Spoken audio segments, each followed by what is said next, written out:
એક નાના સુંદર ગામમાં જ્યોતિ નામની એક વિધવા તેના એકમાત્ર પુત્ર આકાશ સાથે રહેતી હતી.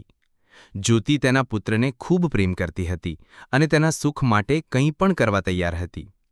આકાશ પણ તેની માતાને ખૂબ પ્રેમ કરતો હતો અને તે જાણતો હતો કે તેની માતા તેના માટે કેટલો સંઘર્ષ કરી રહી છે. એક દિવસ ગામમાં એક ભયંકર રોગચાળો ફાટી નીકળ્યો. ઘણા લોકો બીમાર પડવા લાગ્યા અને કેટલાક મૃત્યુ પણ પામ્યા. આકાશે પણ તે રોગચાળાનો ભોગ બન્યો. જ્યોતિ તેના પુત્રની સ્થિતિ જોઈને ખૂબ જ દુઃખી થઈ. તેણીએ સ્થાનિક વૈદ્ય અને ડોક્ટરો પાસેથી મદદ માંગી, પરંતુ કોઈ ફાયદો થયો નહીં. એક વૃદ્ધ સંતે જ્યોતિને કહ્યું કે આ રોગનો ઇલાજ એક વિશિષ્ટ ઔષધિમાં છે, જે નજીકના ભયાનક જંગલમાં એક ઊંડા ઝરણા પાસે ઉગે છે. પરંતુ તે ઔષધિને લેવા જવું ખૂબ જ મુશ્કેલ અને ખતરનાક હતું, કારણ કે તે જંગલ ઝેરી જીવોથી ભરેલું હતું અને ત્યાં પહોંચવું લગભગ અશક્ય હતું. જ્યોતિએ એક પણ ક્ષણનો વિચાર કર્યા વગર તે ઔષધિ લેવા જવાનું નક્કી કર્યું.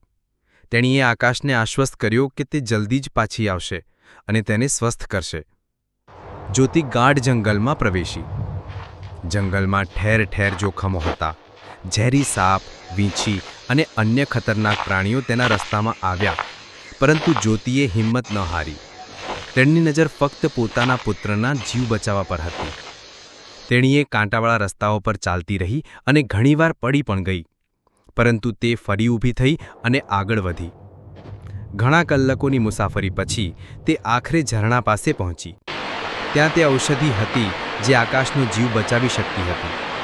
તેણે ઝડપથી ઔષધિ લીધી અને પાછા ફરવા લાગી. પાછા ફરતી વખતે જ્યોતિ એક ઊંડી ખાઈમાં પડી ગઈ. તેને ગંભીર ઈજાઓ થઈ હતી, પરંતુ ઔષધિ તેના હાથમાં સુરક્ષિત હતી. તેણીએ પોતાનું બધું બળ ભેગું કરીને ખાઈમાંથી બહાર નીકળવાનો પ્રયાસ કર્યો. તે જાણતી હતી કે તેની પાસે સમય ઓછો છે અને તેને આકાશ પાસે પહોંચવું જ પડશે. છેવટે તેણીએ ગામમાં પહોંચવામાં સફળતા મેળવી, પરંતુ તેની હાલત ખૂબ જ ગંભીર હતી.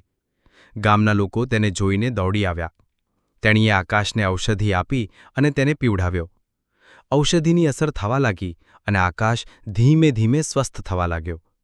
જ્યોતિ તેના પુત્રને સ્વસ્થ થતો જોઈને ખુશ હતી, પરંતુ તેના શરીરમાંથી જીવ નીકળી રહ્યો હતો. તેણે આકાશના માથા પર હાથ ફેરવ્યો અને શાંતિથી આંખો બંધ કરી દીધી. તેણીએ પોતાના પુત્ર માટે પોતાનું જીવન બલિદાન આપ્યું હતું. ગામના લોકો અને આકાશ જ્યોતિના બલિદાનથી સ્તબ્ધ હતા.